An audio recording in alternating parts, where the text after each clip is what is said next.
Desde que o homem pensa para viver, a pergunta sobre a vida boa é a mais importante. Em relação a essa pergunta, todas as outras são secundárias. Você que aprendeu tantas coisas, decorou os afluentes da margem esquerda do rio Amazonas, a função das organelas citoplasmáticas, que seno quadrado de θ mais cosseno quadrado de θ é igual a 1.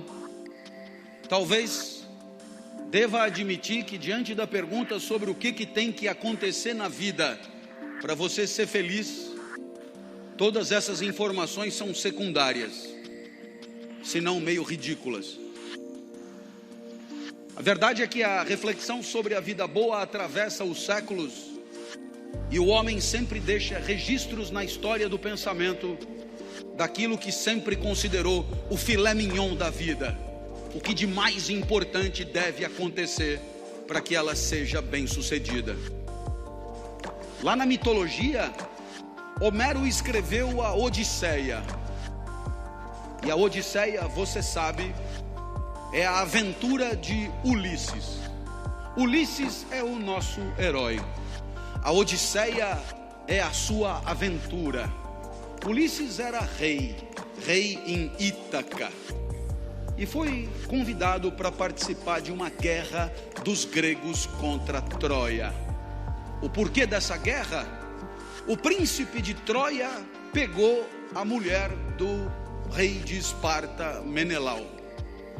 A mulher era Helena, maravilhosa Helena, e o príncipe de Troia impiedosamente a seduziu.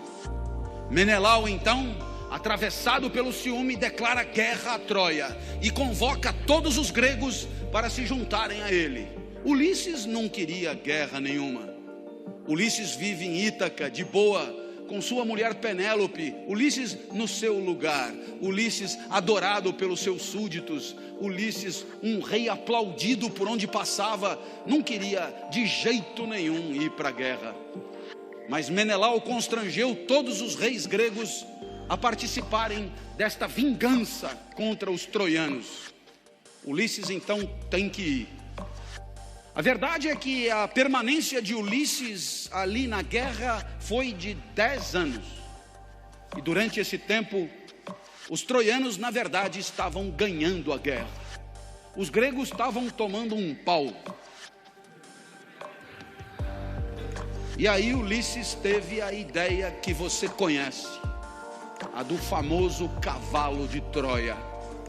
Encheu o cavalo de Troia de soldados e deu de presente para os troianos. Os troianos enchendo a cara, comemorando a vitória. Os gregos desceram de dentro do cavalo e ganharam a guerra. O cavalo devia ser grande.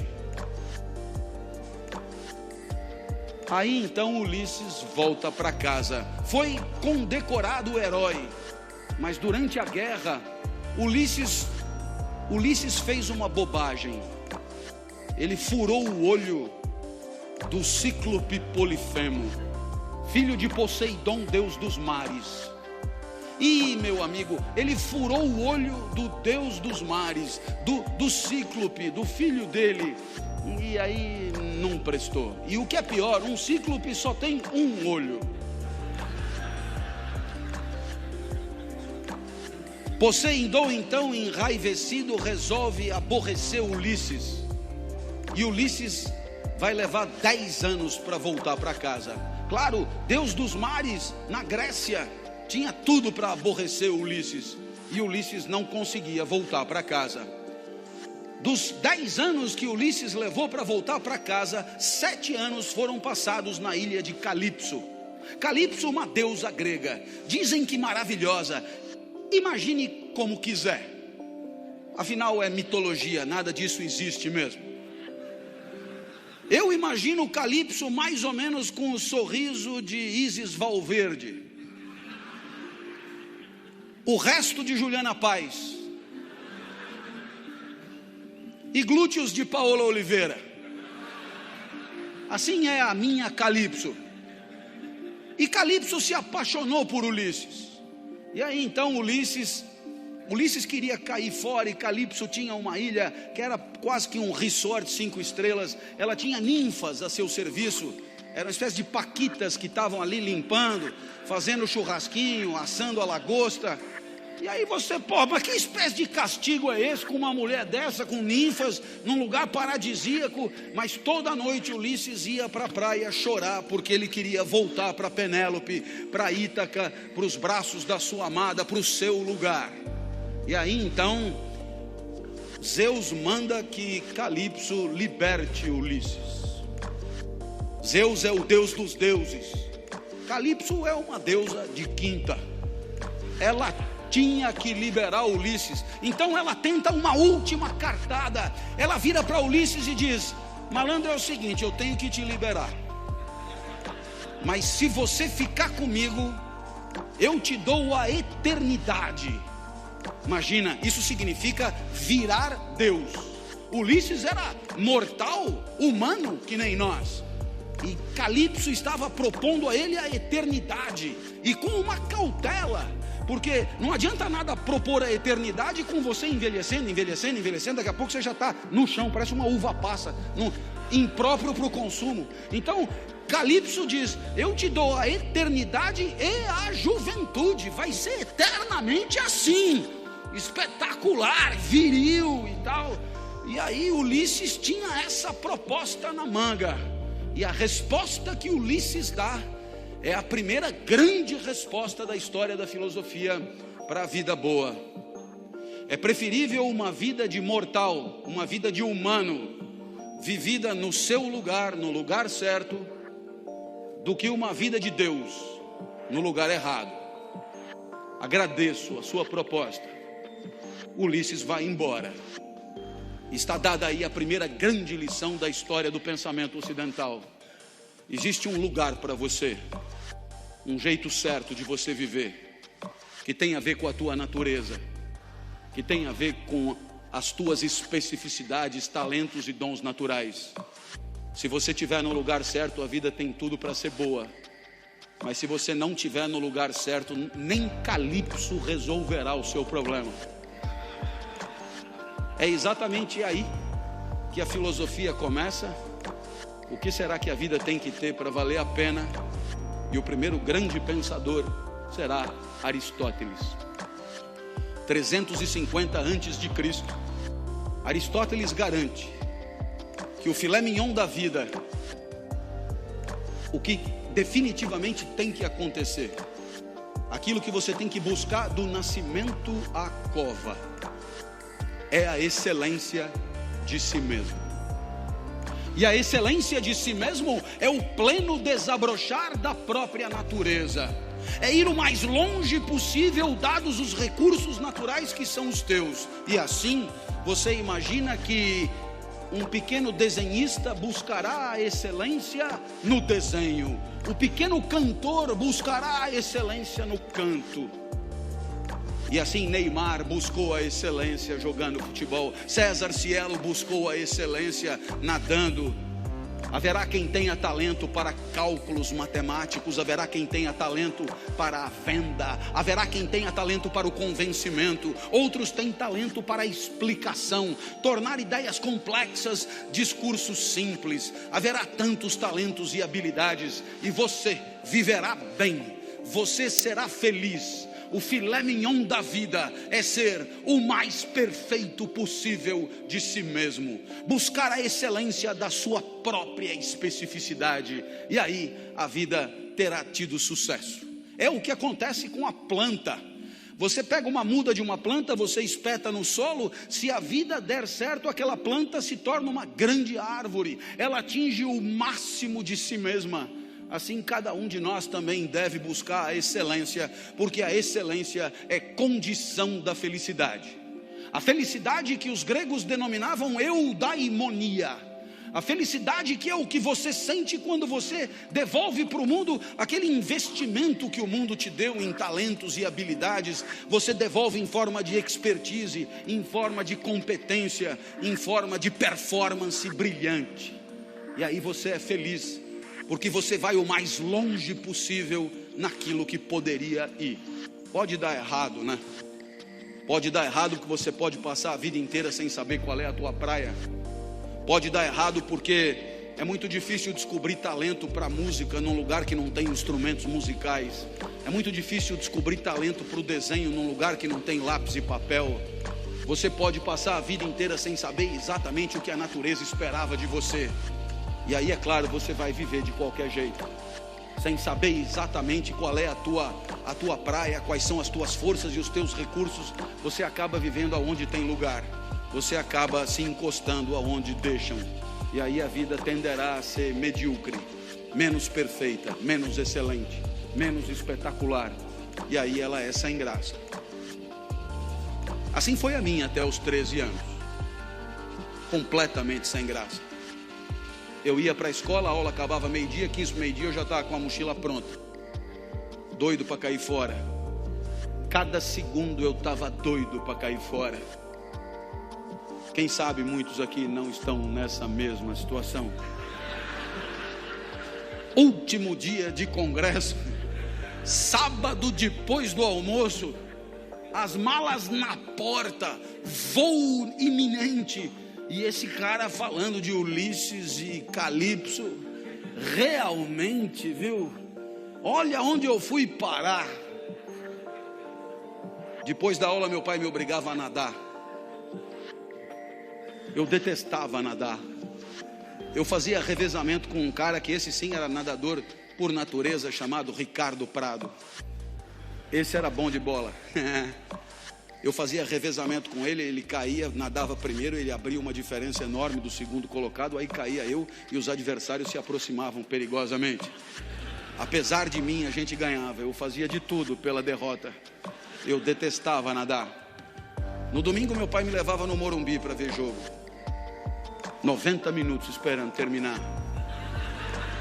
Enquanto ele torcia, eu descascava amendoim. Ele tinha que me avisar, foi gol. Aí eu fingia vibrar para ele não ficar chateado. E ele dizia, foi gol dos caras, caralho, cala a boca que nós vamos apanhar. Meu pai também me levava em escola de arte. É tão legal arte, não é? Para artistas. Tinha aula de argila. É insuportável a aula de argila, você sabe disso. Eu sempre fazia um cinzeiro. Eu tinha que dizer que era um cinzeiro sempre. Pior do que argila, só origami. Origami, coisa do demônio em japonês. Uma folha de papel, 360 dobras na ordem certa para você chegar num fascinante passarinho que você chucha no rabo e ele abana as asas. Errou uma dobra, fudeu o passarinho. Nunca o meu passarinho abanaria as asas quando chuchado no rabo. Com uma semana a mulher já chamou o meu pai e disse, com seu filho aqui temos 3 tipos de aluno. Primeiro tipo, super talentosos, serão grandes artistas. O segundo tipo, não tem tanto talento, mas estão aí se divertindo. E o terceiro tipo é o seu filho. Ele não é daqui, ele é Ulisses na ilha de Calipso. Ele está fora de lugar. Mas aí aos 13 anos a vida mudou. O professor de geografia entrou no primeiro dia de aula. Imagine isso em 1978, nos Jesuítas de São Paulo, Colégio São Luís, na Avenida Paulista. O professor de geografia entra e diz, eu não vou dar aula, o curso será todo de seminários dados pelos alunos. Teve um sorteio de temas, para mim caiu o petróleo, assunto sem graça, mas eu já estava acostumado, a vida era sempre assim, sem graça. Fui para casa estudar, na época me chamavam de CDF, hoje me chamariam de nerd. Eu tirava 10 em tudo, mas não vibrava com nada. No meio do semestre chegou a minha vez. Subi num palquinho da classe, olhei para a classe e estava apinhado de gente. Imagina um lugar apinhado de gente. Colegas de outras classes vieram assistir. Os professores deixaram que viessem e vieram junto. Eu tinha fama de doido, isso ajudava a atrair as pessoas. Eu era muito esquisito quando eu era criança.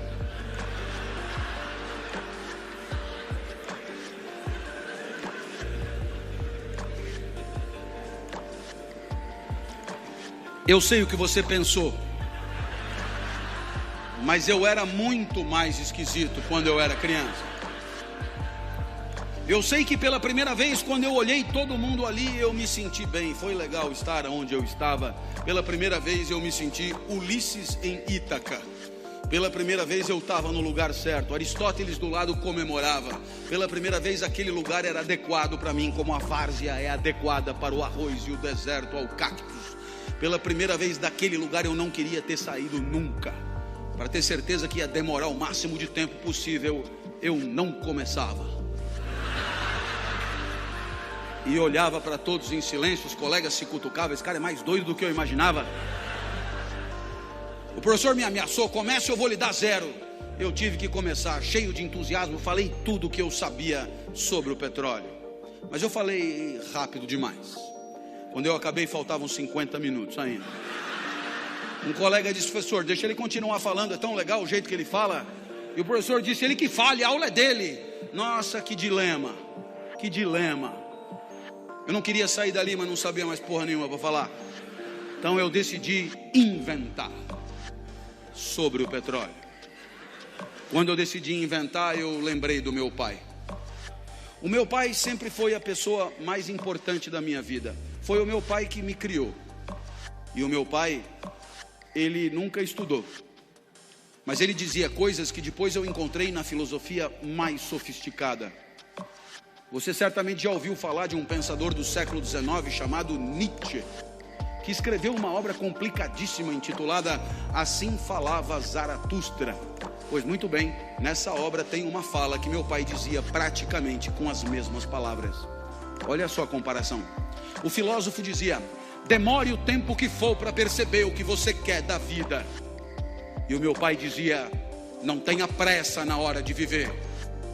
Aí o filósofo dizia: percebendo o que quer da vida, não recue ante nenhum pretexto. E o meu pai dizia: para trás nem para pegar impulso. O filósofo dizia: não recue, porque não falta no mundo quem queira te dissuadir. E o meu pai dizia: não recua, porque o mundo está cheio de gente querendo te fuder.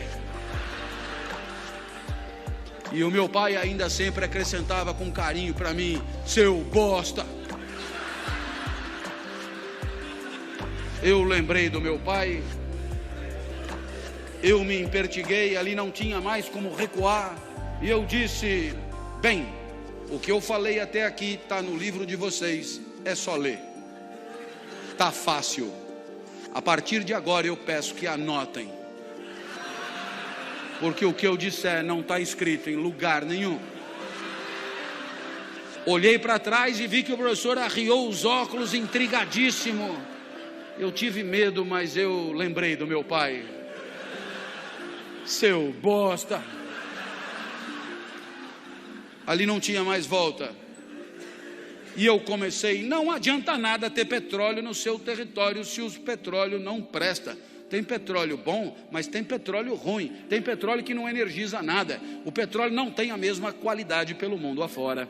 Da onde eu tirei isso, não me pergunte. Mas dando palestra na Petrobras, eles me garantiram: a intuição é perfeita. Tinha petróleo que não presta mesmo. Tem petróleo que não energiza nada. Eu já sabia aos 13 anos. Então eu me levantei mais e disse: todo mundo sabe que o melhor petróleo do mundo é o petróleo da Romênia.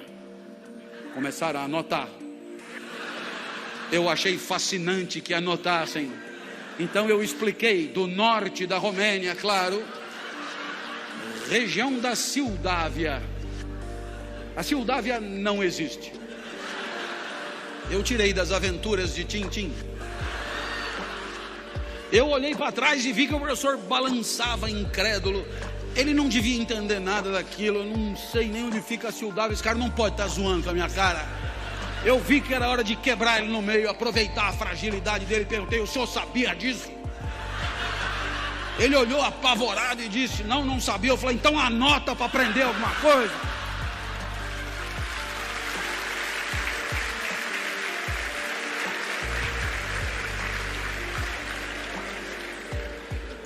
Estava difícil de você aplaudir, hein?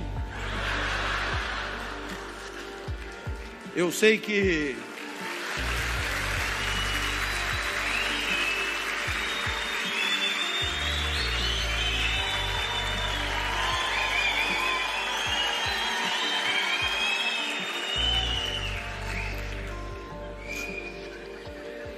Vamos fazer desse evento um evento inesquecível. Eu vou fazer o melhor que eu puder aqui. Pode vir comigo? Eu sei que eu continuei falando o que me vinha na cabeça, porque eu não precisava lembrar de mais nada. Falei de petróleo na Ilha do Bananal, em Fernando de Noronha, em Madagascar. Um colega disse, dá para repetir? Eu falei, eu mandei você anotar, cara. Não lembrava de mais porra nenhuma que eu tinha dito. Terminou o seminário, vieram os aplausos frenéticos. E um outro colega falou, professor, deixa ele dar todos os seminários. O professor falou, mas ele só estudou sobre o petróleo. Eu falei, quem falou? Saí dali eufórico. Fui encontrar o Fusca branco do meu pai. E o meu pai nunca tinha me visto correr, nem andar. Eu me arrastava, na verdade. Ele achou até que fosse assalto. Eu entrei no carro, comecei a contar o que tinha acontecido. E o meu pai, que nunca estudou nada, tinha entendido tudo. Aristóteles no banco de trás do Fusca comemorando. Eu tinha encontrado Ítaca. Ali eu tinha achado o meu lugar. Ítaca para mim é a sala de aula. É ali onde a vida feliz é possível. É ali onde a excelência eu venho buscando nos últimos 30 anos. É ali onde a felicidade atravessou a minha vida. Dali nunca mais saí. Os gregos comemoram mais uma vida bem-sucedida. Aquela pequena goiabeira que virou uma grande goiabeira. Aquela pequena planta que não encruou, mas vingou. Essa é a reflexão primeira da história do pensamento. A reflexão de que tem um lugar para você, porque você tem uma natureza que é só sua, que você descobrindo qual é a tua praia, a busca da excelência é a própria felicidade. A felicidade é ir o mais longe possível, ser o mais perfeito possível e devolver para o mundo, em forma de performance, aquilo que o mundo te deu, em forma de potencialidade, em forma de talento, em forma de recurso natural. Essa foi a primeira resposta do nosso encontro. Os gregos morreram, Aristóteles morreu, e o pensamento grego foi pouco a pouco sendo substituído por um outro jeito de pensar a vida, o homem, o universo. E esse outro jeito também tinha um grande líder, um grande mestre espiritual, chamado Jesus. Jesus nasceu em Nazaré, 350 anos depois de Aristóteles. Aristóteles, você sabe, era grego, estudou na academia de Platão. Jesus era judeu e se formou no judaísmo. Aristóteles tornou-se um subversivo na academia. Jesus tornou-se um subversivo no judaísmo. Jesus disse coisas que ninguém tinha dito antes. E Jesus, grande sábio que era, respondeu à nossa pergunta: o que a vida tem que ter para valer a pena? E a resposta de Jesus é impactante até hoje. Por mais que vivamos numa sociedade de cultura cristã, a resposta de Jesus, quando anunciada com clareza, produz extraordinário impacto nos espíritos de quem ouve. O filé mignon da vida, a vida que de fato vale a pena, é a vida assumidamente dedicada ao outro. Isso é absolutamente incrível, sobretudo para nós, acostumados a ouvir que o sucesso da nossa vida tem a ver com o nosso próprio ganho, com a nossa própria riqueza, com o nosso próprio conforto, com o nosso próprio poder. Jesus dirá mais ou menos o contrário. O filé mignon da vida, aquilo que fará de você um vivente feliz, é a entrega, é proporcionar, é alavancar. É permitir que o outro viva melhor do que viveria se você não existisse. É permitir que o outro sorria o sorriso que, se você não fosse, ele não sorriria. É permitir que o outro sinta a alegria que, se você não estivesse, ele não sentiria. E aí sim, você terá vivido vida boa, vida que valeu a pena. Lição de Jesus. Bem, os exemplos podem ir ao infinito. Basta que alguém que você ame fique doente, para que você gaste num único cheque tudo que tinha guardado para si. E aí você descobre rápido o que vale mesmo na hora de viver. A minha filha Natália é a mais nova dos meus filhos, tem 13 anos hoje. Quando tinha 4, foi acometida de gravíssima doença, rara no Ocidente. Síndrome de Kawasaki, um vírus letal. Funciona mais ou menos assim. Esse vírus só aparece em crianças de 4 a 6 anos. Esse vírus, se desincubar, mata a criança na hora. Mas tem uma vantagem. Se ele não desincubar por 2 anos, ele acaba morrendo. E a criança está definitivamente curada. 2 anos só. 2 anos esperando. Eu olhava para minha filha na UTI e eu me dizia: por que não troca? Eu fico no lugar. A vantagem é óbvia. Eu fico aqui e a criança fica livre disso. Como não estava dando certo, eu fiz proposta irrecusável. Pegue 20 crianças com isso. Ponha os 20 bichos em mim e liberte as 20 crianças. Agora a vantagem é mais do que óbvia. Não esqueça de pôr a minha filha no meio. Bem, pensando assim, eu aprendi coisas sobre mim. Coisas que eu não sabia. Eu aprendi que para mim a vida não era o bem de maior valor. Continuar vivo não era o mais importante. Porque se fosse o mais importante, eu não trocaria. Se fosse o mais importante, eu jamais faria aquela proposta. Então naquele momento eu aprendi que havia alguma coisa que valia mais do que continuar vivo. Eu aprendi então a maior lição de Jesus de Nazaré. A maior lição. O que mais vale na vida. O filé mignon da vida. Eu aprendi que o amor vale mais do que a própria vida. Por isso propunha a troca.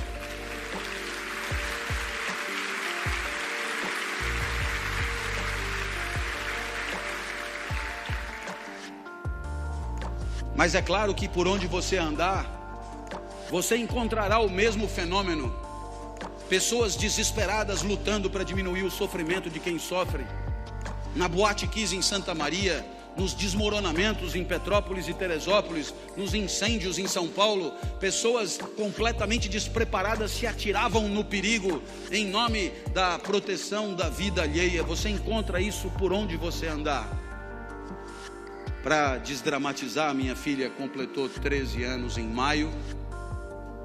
E ela virou para mim e falou: papai, ela está completamente curada, portanto. E ela falou: papai, eu queria comemorar meu aniversário em casa, queria mostrar minha casa para os meus amigos, você deixa? A minha filha sempre pede tudo para mim, porque de mim ela sabe que ela tira tudo que ela quer. Depois ela só comunica à mãe. Eu já falei com o papai e ele já deixou.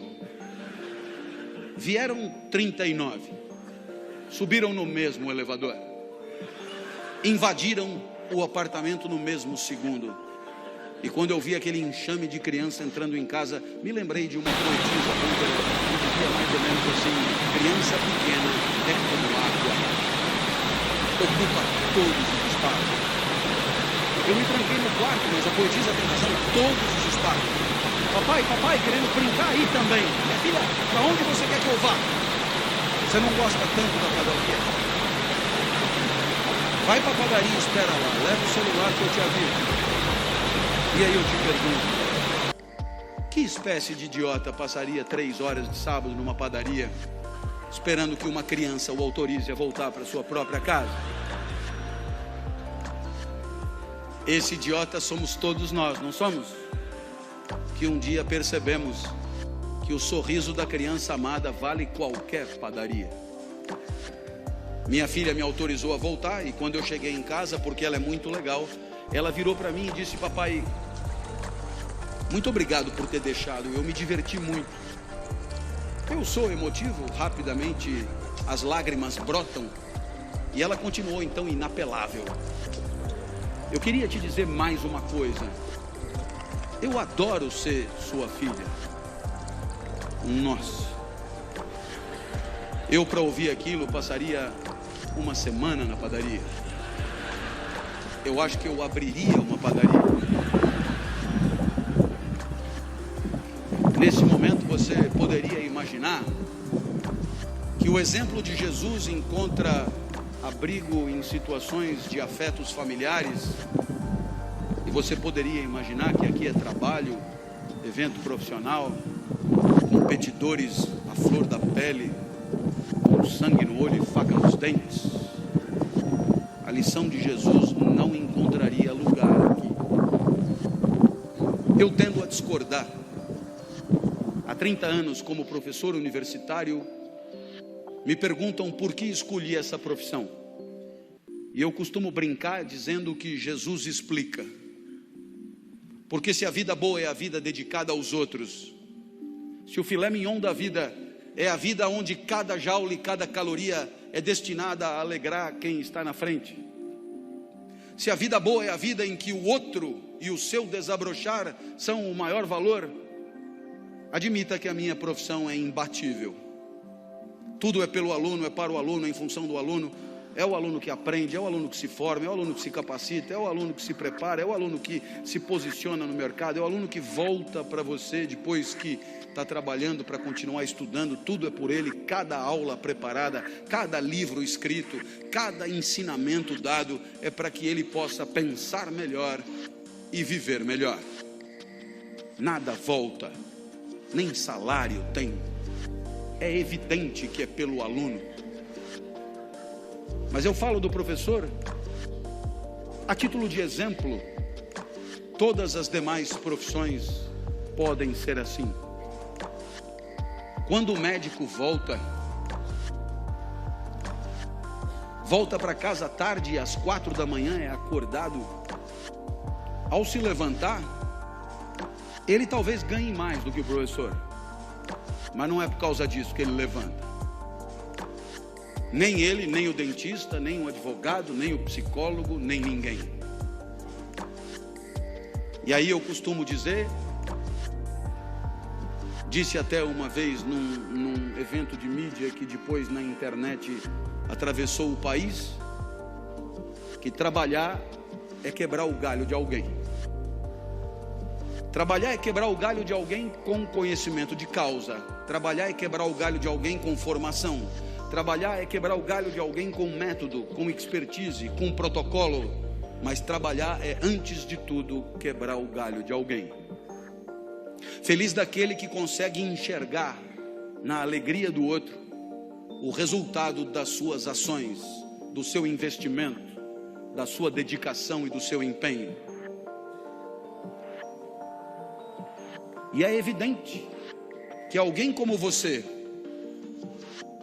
que trabalha com um valor maior de felicidade, que é a segurança, é evidente que alguém como você tem claro no seu espírito que se você se empenha por progredir, por ampliar seus negócios, por servir ao maior número de pessoas, muito antes do que pensar no próprio enriquecimento, muito antes de pensar no próprio acúmulo de recursos, muito antes de pensar na própria fatia de mercado, muito antes de pensar em si, você sabe o quão bem você faz às pessoas que bateram a sua porta. Você sabe o quanto as pessoas confiaram em você para bater a sua porta. Você sabe o quanto as pessoas que não dominam o setor como você domina, confiaram em você para entregar a você a segurança daqueles que ela mais ama, seu maior tesouro, seu bem mais precioso. E você enxerga isso, entende a responsabilidade que é a sua, e sabe que a tua maior responsabilidade não está na simples ampliação dos teus negócios, mas está na proteção daqueles que acreditaram em você, na proteção daqueles que em situação de não defesa, de situação de insegurança, vieram bater a porta e confiaram nos serviços que oferecem. Portanto, você entende que só isso dará a você a dimensão do sentido do trabalho, o sorriso do outro, muitos outros, mas muitos outros, famílias inteiras, enorme quantidade de gente que sorri um pouco mais, por se sentir um pouco mais seguro. Aí está o sentido do seu trabalho. O resto é tabela, números, gráficos, de frieza impiedosa, e que pouco ou nada justificariam o seu empenho extra, a sua dedicação extra, porque é exatamente olhando no olho daqueles que confiam em você, que você se sente importante, e não contribuindo com números frios e porcentagens que nelas mesmas nada querem dizer. Essa é a lição de Jesus de Nazaré. Até porque você um dia vai perceber que não precisa jantar 5 vezes na mesma noite. Jante só 4. Vai fazer bem para você. E você terá gente feliz do lado, gente que não ia comer, te fazendo companhia. Uma homenagem a Jesus, segundo o sábio do nosso encontro.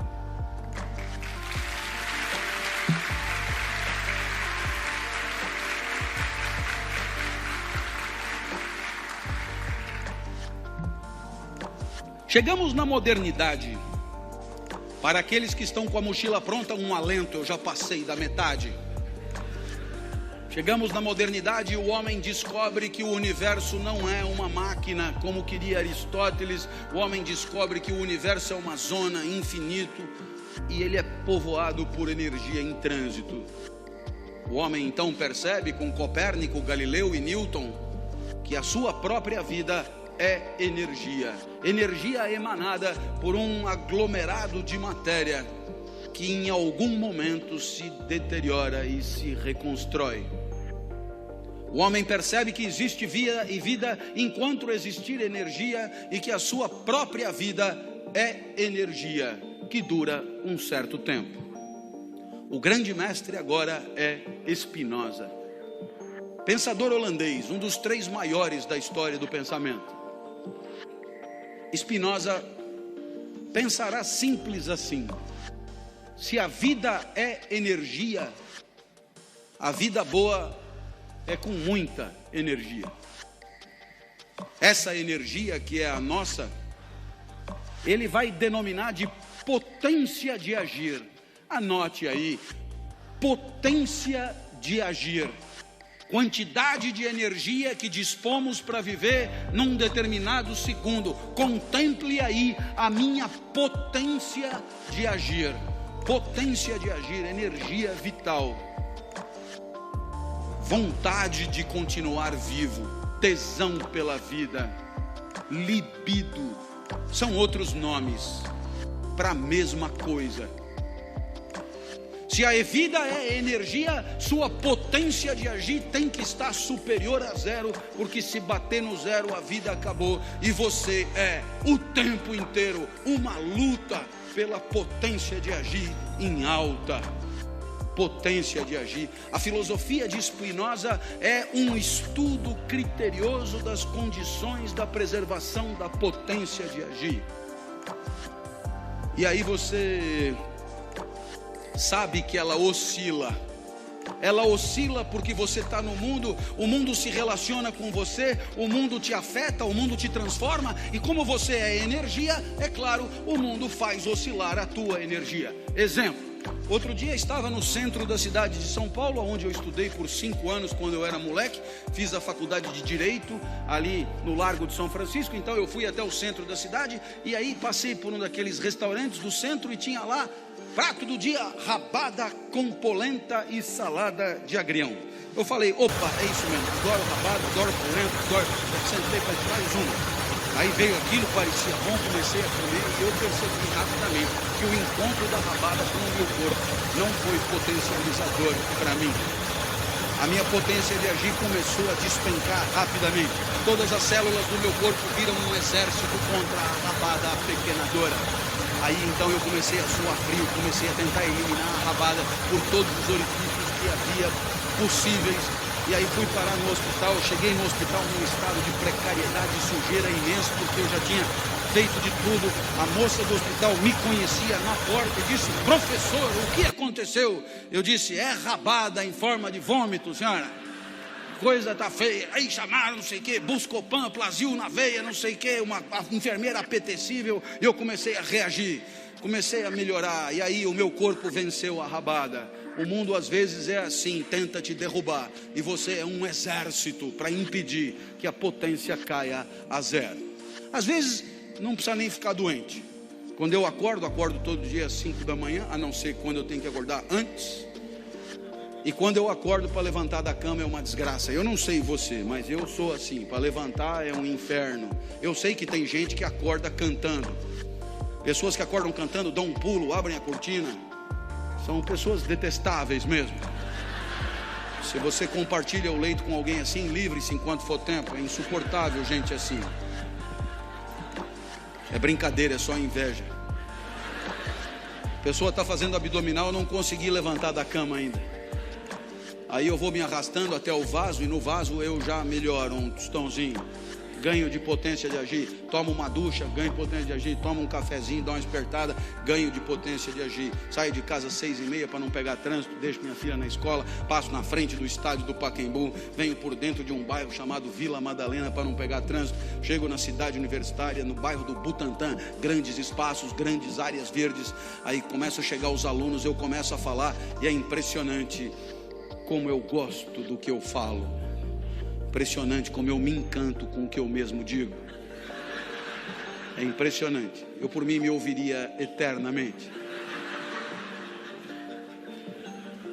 Você sabe que você me ouvindo aí deve estar pensando, esse cara é insuportável. Realmente ele é insuportável. Ele é de uma arrogância sem par.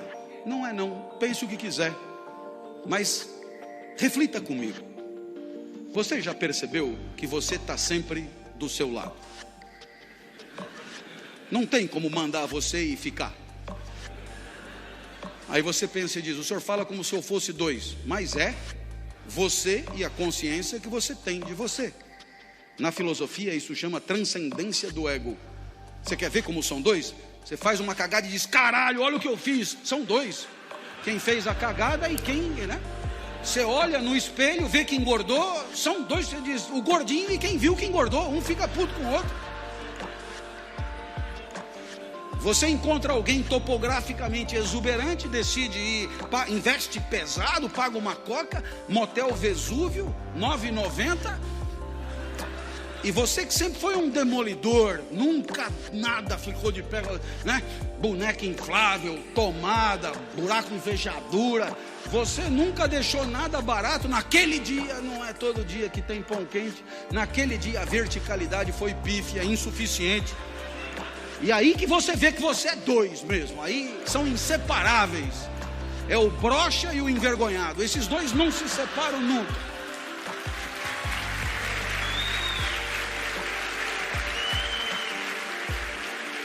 Se você é dois e você está sempre do seu lado, se você será sempre o espetáculo mais recorrente para você, se você vai ser sempre o seu mais fiel espectador, goste do que você faz.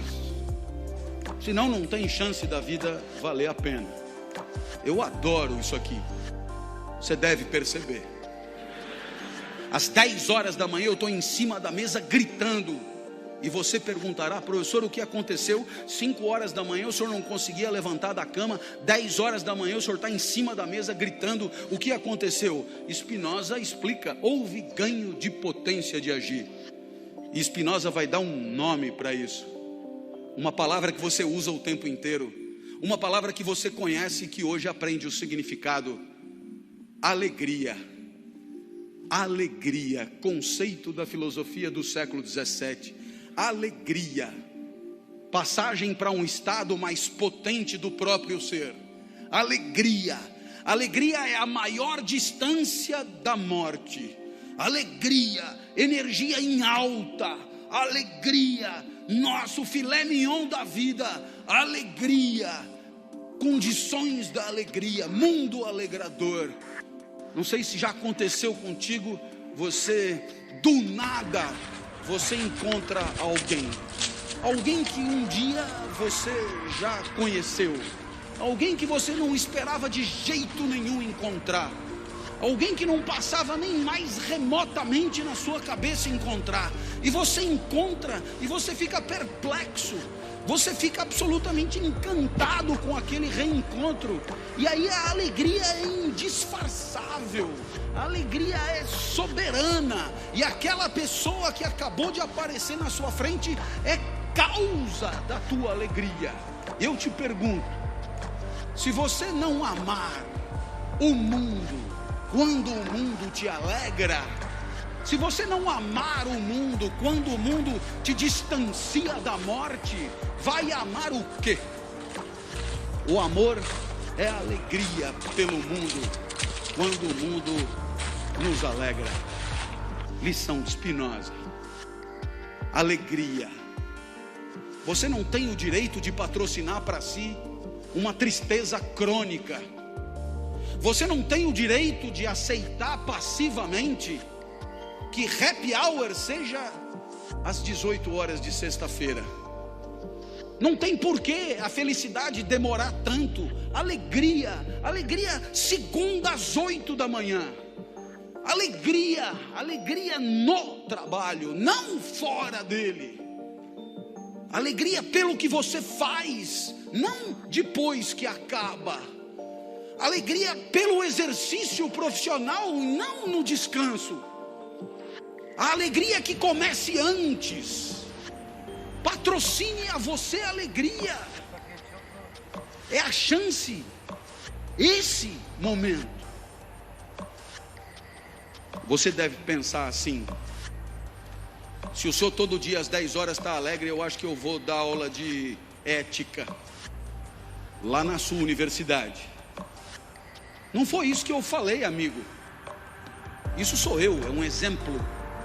E como você deve perceber olhando para mim, eu sou diferente de você. O mundo que me alegra não é o mesmo mundo que te alegra. Portanto, vá procurar a alegria no seu canto.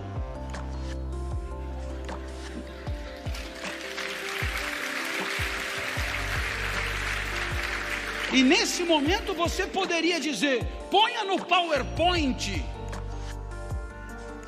dicas de alegria para todos. Não preciso fazer isso.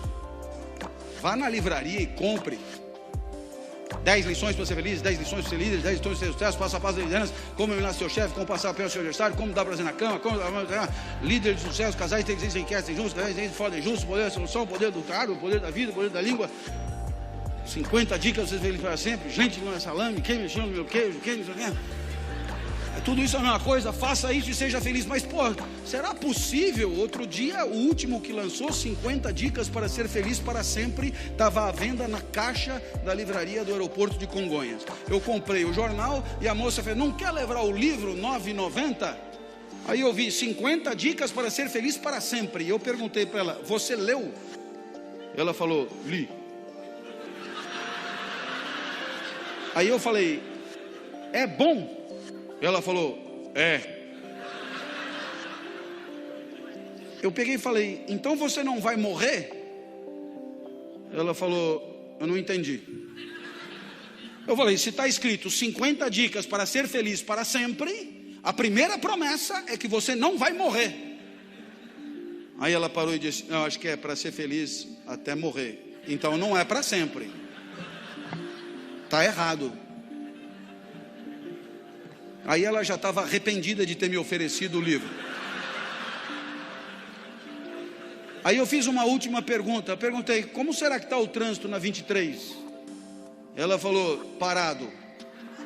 Se eu comprar o livro e botar o livro do lado de fora do carro, os carros da frente vão abrindo o caminho e você passará livre. Os radares quebrarão e você irá a 120 por hora até em casa. É isso? Ela: não. Então não presta porra nenhuma o seu livro.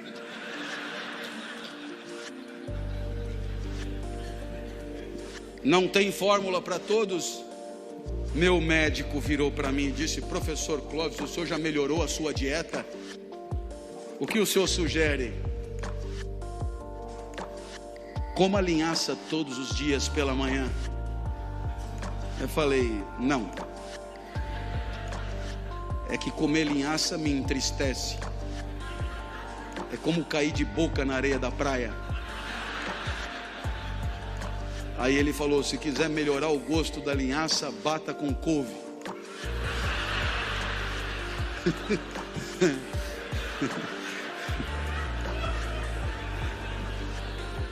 Eu falei: falando em couve, eu vou fazer uma feijoada sábado, quer vir?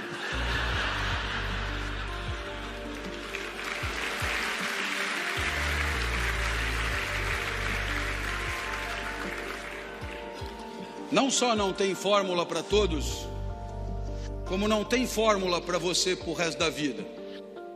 Às vezes você tem uma alegria e diz: opa, daqui eu não saio. Não funciona assim. No mundo da vida, o trânsito da existência faz com que amanhã você seja outro em relação a hoje.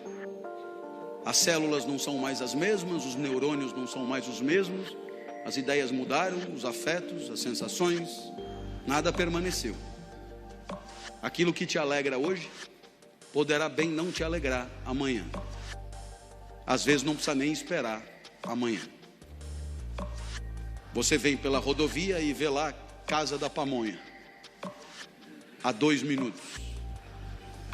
Eu nunca entendi esse tipo de placa. Como é que ele sabe que velocidade eu estou? E se eu tiver a pé?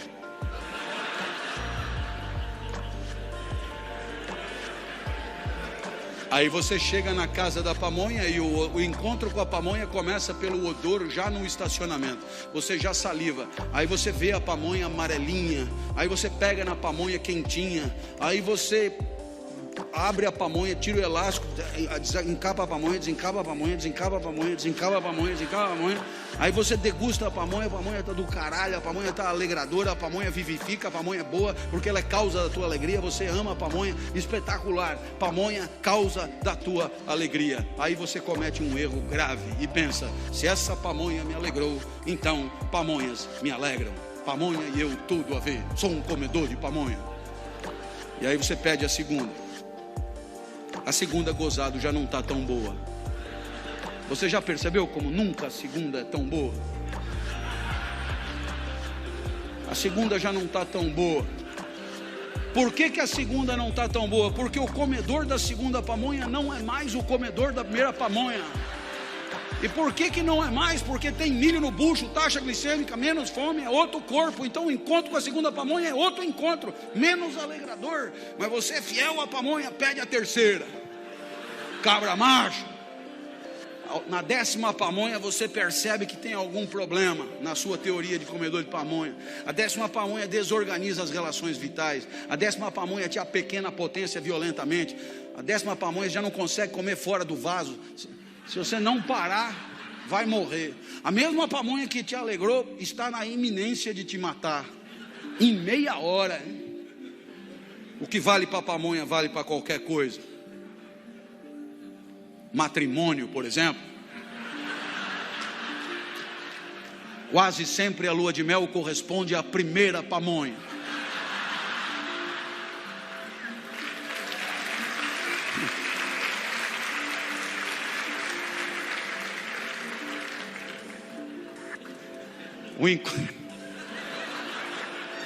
O encontro começa pelo olfato. Aí você desencapa a pamonha, desencapa a pamonha, desencapa a pamonha. Docinha, amarelinha, quentinha, um espetáculo. Depois de 5 anos não aguenta mais ver a pamonha. Aí você resolve inovar e pede para comer um curauzinho. Mas quem entende de espiga sabe, não é todo dia que tem curauzinho. Curauzinho desanda.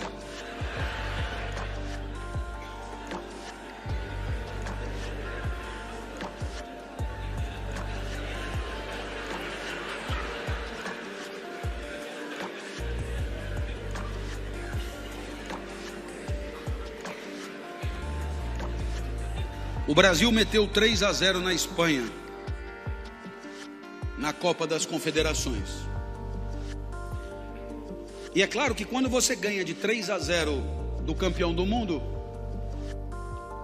você poderia pensar assim: daqui 1 ano, jogando no mesmo lugar, no mesmo estádio, com o mesmo time, o mesmo técnico, a mesma torcida, o mesmo hino, a mesma temperatura, vamos ganhar novamente. Então, só que não, como eles dizem. Porque durante 1 ano nós pioramos. Júlio César foi jogar no poderoso futebol canadense.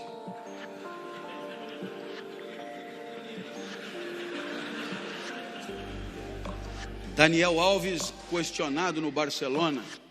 Thiago Silva lesionado no PSG. Marcelo perdeu a titularidade no Real Madrid para um português. Paulinho nem no banco fica no Tottenham, ficava. Luiz Gustavo vendido pelo Bayern de Munique. Oscar reserva no Chelsea. Hulk jogando bola com ursos na Sibéria.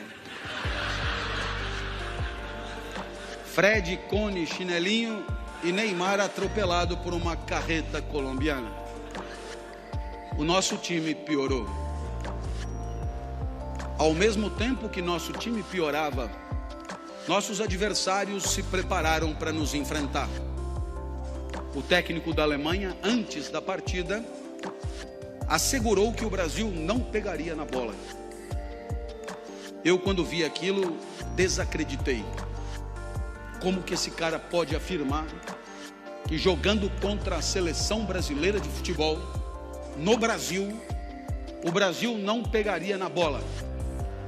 E ele ainda deu exemplos antes do jogo.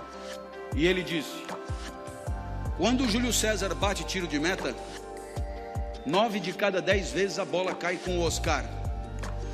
Quando ele sai jogando com a defesa, 9,5 de cada 10 vezes ele sai jogando com o Daniel Alves. Os meus jogadores estão atentos, foram treinados para isso. Se Júlio César tomar distância da bola, vai bater tiro de meta. E 4 alemães estarão em volta do Oscar. Se ele não tomar distância, ele vai sair jogando. 4 alemães estarão em volta de Daniel Alves. E isso em alemão. Vier spielen über Oscar. Então, eu espero que você tenha percebido que depois de 7 pamonhas, talvez tenhamos tido uma excelente oportunidade para uma lição. Uma lição que nos interessa a todos. A vitória de ontem não faz de você um vitorioso por definição.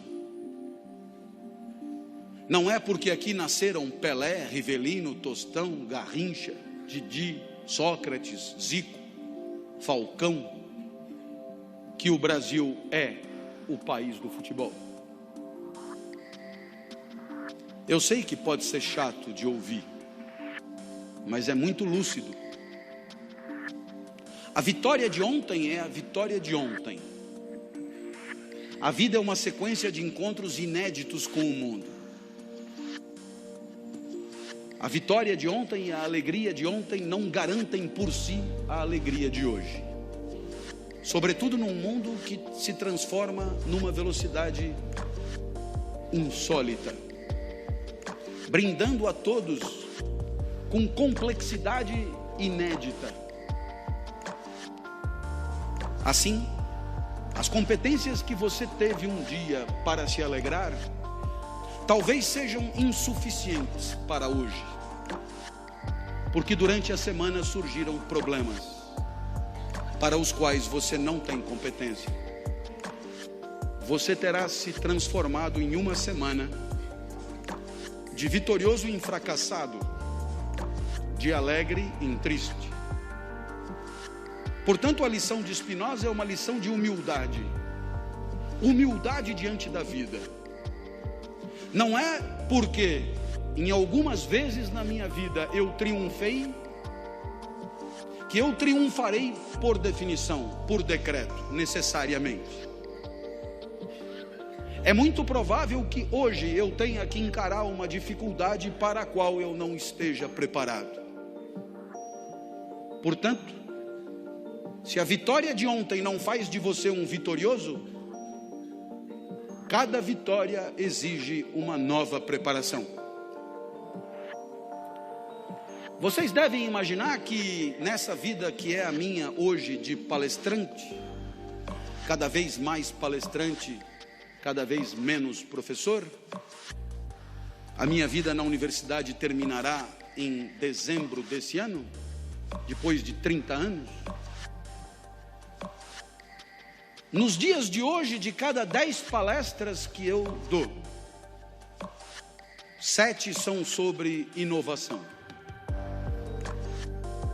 E essa preocupação é o resultado de um entendimento que me parece claramente apresentado por Spinoza.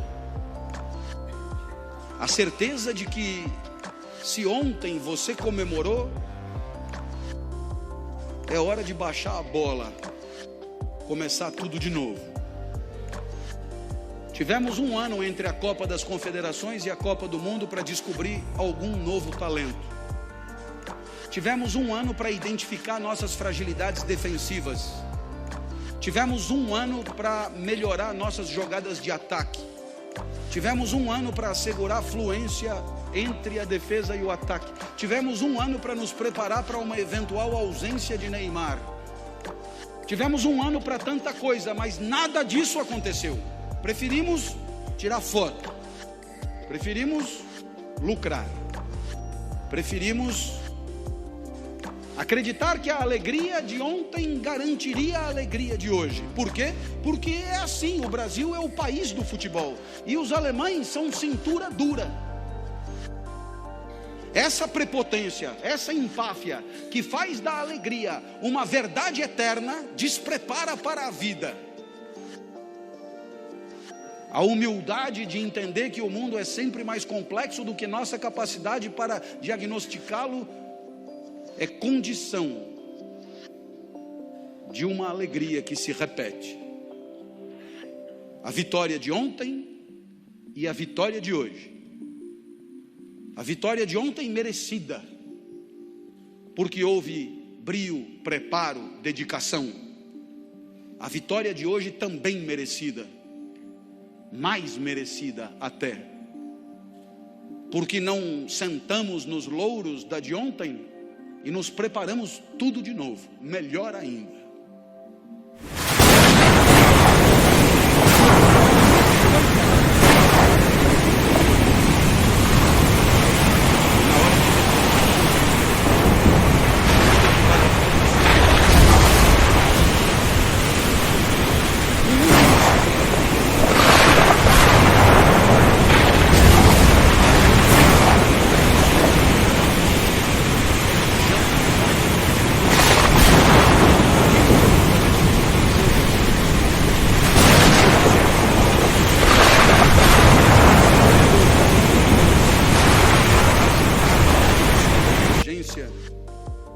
Desencadear o processo revolucionário na França.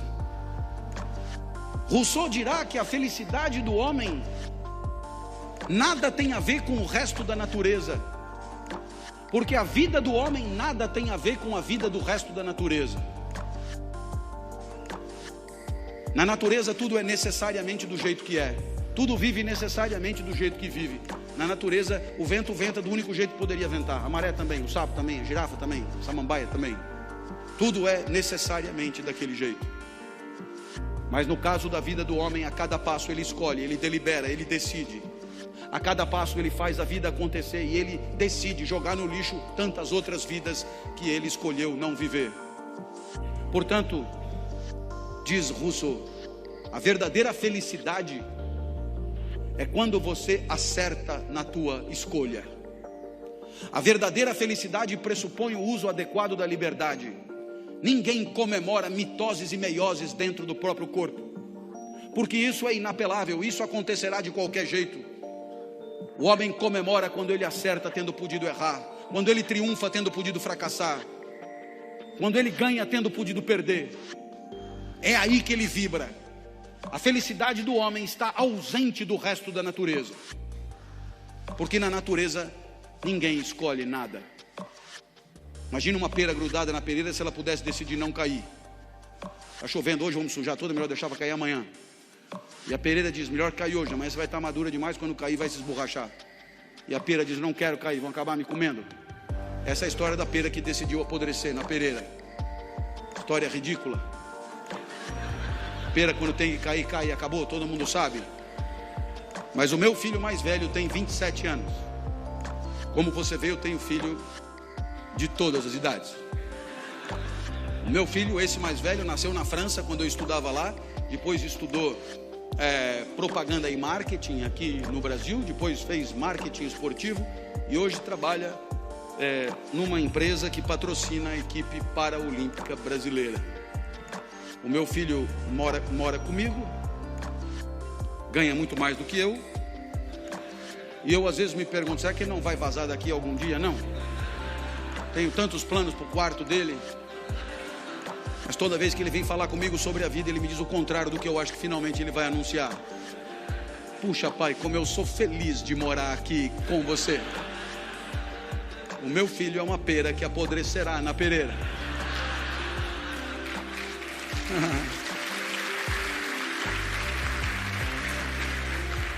O exemplo de Rousseau não é o da pera, é o do gato, é bom também. Quem tem gato sabe. Gato é irritantemente gato. Gato gateia. O gato já tem no seu instinto todas as respostas para uma vida de gato. O gato nunca inventa moda. Um gato com fome não come alpiste. Ele morre de fome, mas ele não come alpiste porque ele não está programado para comer alpiste. O gato é escravo da sua natureza. Do mesmo jeito que o pombo não come filé. E você sabe que você não é nem gato nem pombo. Porque se tiver com fome, come o alpiste fácil. Hoje você chama de linhaça. Se tiver com fome, come o filé assado, cozido, na chapa, frita, cavalo, cru com ovo cru. Se o calo apertar, você come o gato, come o pombo. Boneca inflável. Antigamente se dizia que o céu é o limite, mas o homem já furou o céu há muito tempo. Para o homem não há limite. O homem inventa, cria, improvisa, inova, empreende, pensa em soluções nunca pensadas para situações nunca vividas antes. Ninguém na natureza vive assim. Ninguém na natureza tem que viver assim. Cabe ao homem construir e pavimentar a sua trajetória, assumindo a responsabilidade de todos os equívocos. Porque no nosso caso, todos nós poderíamos estar em outro lugar que não este. Se estamos aqui, é porque escolhemos assim. Da mesma maneira que a nossa vida resulta da nossa escolha livre, assim também a nossa convivência. Somos livres para decidir como queremos conviver. No formigueiro as formigas convivem, mas é daquele jeito. Tudo é necessariamente daquele jeito. No nosso caso pode ser diferente do que é. A nossa sociedade pode ser diferente do que é. A nossa convivência pode ser diferente do que é. Somos livres para decidir como queremos conviver. E no ano passado, num pequeno livrinho, diálogo com meu grande amigo Cortella, propus a definição de ética. Inteligência compartilhada a serviço do aperfeiçoamento da convivência. Não há ética no formigueiro, mas há ética entre nós, porque entre nós há liberdade para fazer da nossa convivência algo diferente e, portanto, melhor. Por isso eu digo aos meus alunos no primeiro dia de aula: só a primeira aula é obrigatória, porque nessa primeira aula, exercício de ética número 1, vamos livremente decidir como queremos conviver. Que todos falem. Não se trata de ter direito de falar, mas o dever de levantar a mão e dizer o que pensa, o que sonha, o que pretende, o que sempre quis dizer. Eis a oportunidade, fale. Vamos construir uma sociedade nova, começando do zero, virando a página. Fale, levante a mão, não engula mais, fale. A gente fala, e depois no final da aula eu digo: a partir de agora você volta se quiser. Quase todo mundo volta, e alguns ainda trazem a mãe. Professor, eu voltei para casa, contei para minha mãe como foi a primeira aula, minha mãe não acreditou, trouxe para ela ver. Dá para ela entrar? Deixa eu ver a mãe primeiro. O que o menino queria mostrar para a mãe? O que nós combinamos. E o que nós combinamos são princípios de convivência que são inalienáveis, que não podemos abrir mão, que valem tanto que chamamos de valores. Valores, atributos de conduta inalienáveis, garantidores da melhor convivência possível segundo a nossa inteligência livre. O que eu tinha prometido na primeira aula: aguerrimento didático. Eu não prometo genialidade nem brilhantismo, porque eu não posso prometer, mas aguerrimento eu prometo, e aguerrimento tem. Cada vez que eu me exaltava, o menino cutucava a mãe: olha, eu falei. E a mãe sorria. Os dois encontraram o que vieram encontrar, o que vieram procurar. Na terceira aula, a mãe trouxe a irmã, melhor do que ela ainda.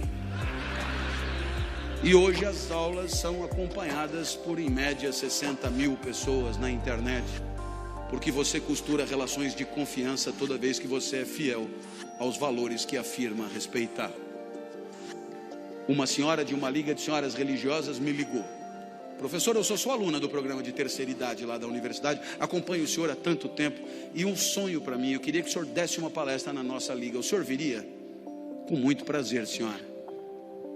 Professor, eu sei que o senhor é um profissional, mas o dinheiro que a gente arrecadar vai todo para as crianças com câncer. Tudo bem para o senhor? Com muito prazer, senhora. Só mais uma coisinha, professor. Eu tenho umas amigas mais idosas do que eu. Pensei, nossa, elas vão conseguir chegar? Não, elas já moram lá. Não dá para o senhor pegar leve, dá uma maneirada, pega leve na energia, nos exemplos, nos palavrões, não custa nada. Dá não, dona, dá não. Isso aí sou eu, é meu jeito, eu não posso prometer, eu não vou cumprir. Quando eu começar a falar, eu vou enfiar o pé na jaca, não tem conversa, não dá não. E depois quem é que vai comprar a porra dos ingressos? Ah, professor, é todo mundo que adora o senhor, vai bombar, o senhor vai ver. E essas pessoas vão comprar ingresso para me ver, o que elas esperam de mim? Será que elas esperam de mim uma aula xoxa, esgarçada, sem tesão, sem vício, sem emoção, sem alegria, sem energia? É isso que elas esperam de mim? Não, elas não. Então por que nós vamos traí-las? Avisa aí suas amigas higienizadas. Se quiser ajudar as crianças com câncer, vai ser com caralho e tudo.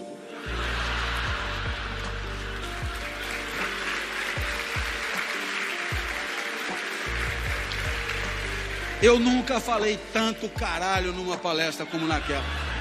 Eu só vi as velhotas se acomodando na cadeira, mas depois do quinto caralho eu acho que se afeiçoaram, porque já pediram outra. Professor, só não pode esquecer o caralho, hein? Tem certas coisas difíceis de deixar em casa, dona. Os valores da gente.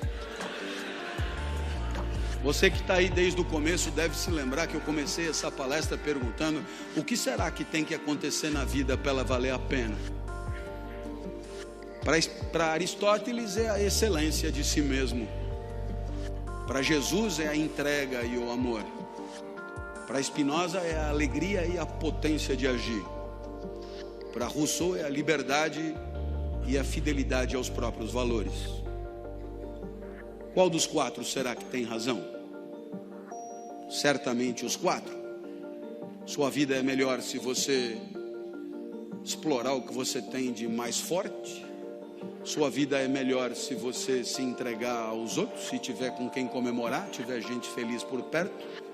Sua vida é melhor se você conseguir se alegrar.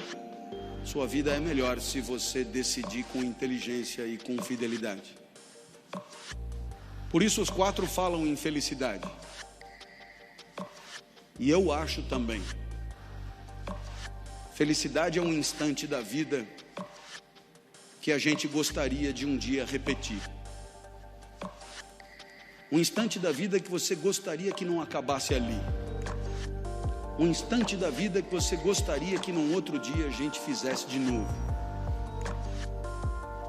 Felicidade é esse instante que você um dia pretendeu a eternidade.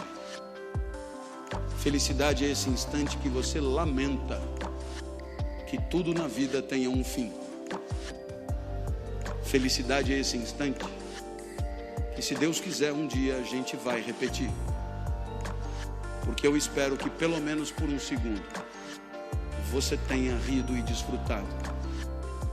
Que pelo menos por um segundo tenha pensado em coisas que não tinha pensado antes. Que pelo menos por um segundo tenha pensado em trazer a mãe ou o filho. E se alguma dessas coisas aconteceu, admita. Nesse singelo segundo você foi feliz. E se eu sair de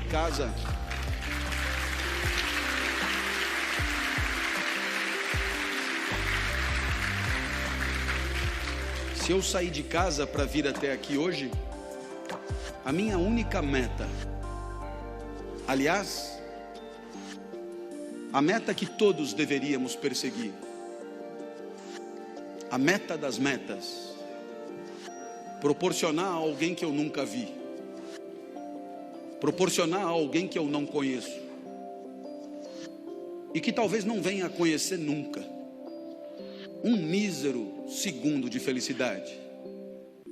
Se todos nós nos dispuséssemos a ter como meta a felicidade daqueles que confiam em nós, todos nós patrocinaríamos para nós mesmos uma sociedade mais digna, uma sociedade mais honesta, uma sociedade mais justa e, portanto, uma sociedade para deixar para os nossos filhos.